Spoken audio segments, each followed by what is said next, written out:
I think no matter what decade you make a movie in, just saying big bootay is just funny. No.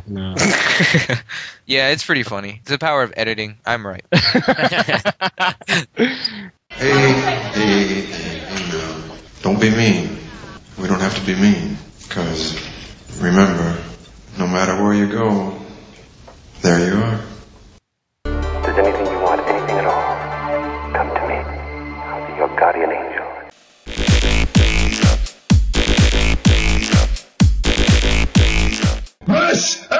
The Hardcast.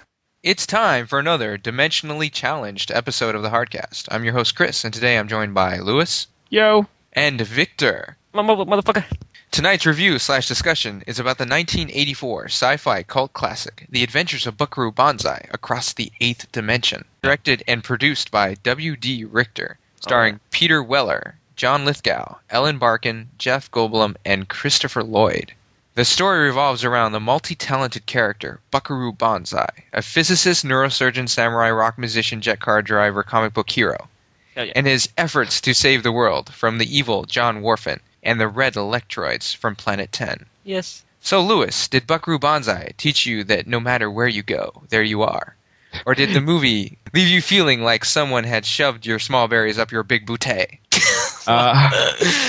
No to the second one. And no to the first one, oddly enough. The movie, to me, was awesome. We have to mention that this is the first time you've ever seen it or heard of it. Correct. This is the very first time that I've ever seen or heard of it. And you're a huge Peter Weller fan, so that's why. Yes, I am. That does contribute to the fact that why I like it. And why huge Peter Weller fan? I mean that you're a very big person who likes Peter Weller. Yes, I am. The movie was very good. I enjoyed the story a lot. Very good, but it was. It was great. Shut up. What? Man, this is epic. This is like Oscar worthy. Epic. Dude, this I swear, this battles Gladiator. That is how good this movie is. It battles Gladiator. They're like two contenders, Russell Crowe and Peter Weller fighting for the title. Although Peter Weller is going to win. Petuella. Is that like his African name? Petuella. No. We're like all high from our 2-hour practice session, like planning session. I mean, practice session. We were practicing for the planning session. We went into the planning session, and we still suck. But go ahead. I'm sorry, I don't even know where to pick up now. With the Jamie Lee Curtis intro, remember? Yeah. We saw the extended edition of the movie.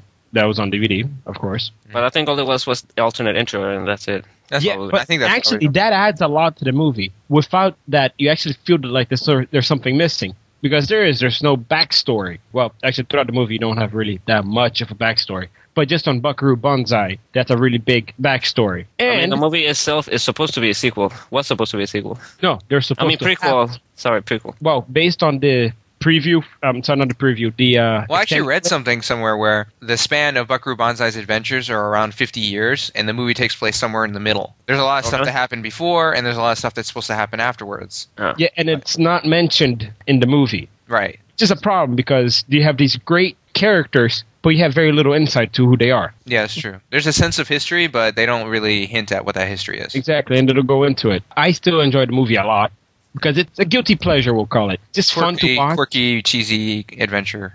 Exactly, because it's fun to watch. It might not be 100% current. That makes any sense? It's very much a product of its time. It's an 80s movie, and it feels like an 80s movie. It's the kind of movie that would only come out in the 80s. Yeah, that is true. So now let me just go briefly into the story. Although I should probably say right now, everyone needs to watch this movie before they die, period. So they can know where they are. Exactly, wherever they're going. The movie is about Dr. Buckaroo Banzai and traveling into the 8th dimension, which is the dimension within... Well, I would say this. It's not really the point of the whole movie, but it is the catalyst in the movie that pushes everything forward. It sets everything in motion, him going into the 8th dimension. There's a lot of backstory with his father, the people who worked with his father, like Emilio Lizardo, who were the original people who were trying to go into the other dimensions. There's not that much dimensional travel in the movie, although when there is, it's kind of cool. Yeah, and it serves a purpose. Like I said, it's a catalyst. It pushes everything forward. He goes into the 8th dimension. Yeah, in a jet car. And a jet pickup truck. From Ford, I don't right? want to call that a car. It's not really. It's Ford, right? Modified Ford. Ford F-150. Severely modified. Well, I guess we can mention that when the movie starts, that's Buckaroo doing what his father tried to do all those years back from what we saw in the cutscene, in the flashback scene.